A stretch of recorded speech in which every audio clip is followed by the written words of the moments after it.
22-year-old son.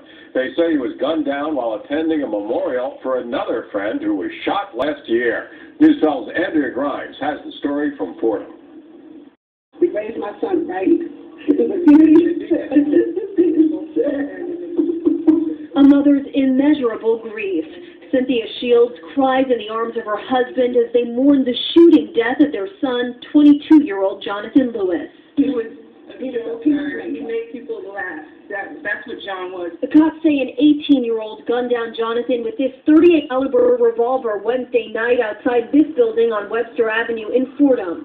In a heartbreaking twist, Jonathan's sister says he was there to attend a birthday memorial for a friend who was gunned down in the same place last year. This kid came and just shot him, and when he was on the floor, turned around and shot him again, like just in cold blood.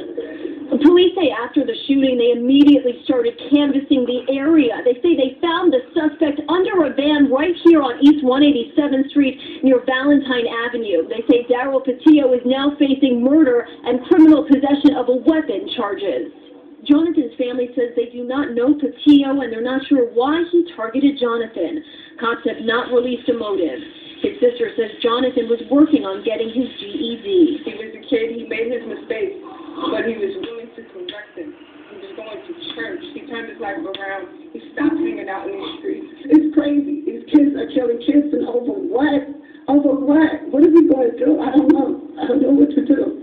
In Fordham, Andrea Grimes, News 12, The Bronx. Time for a weather.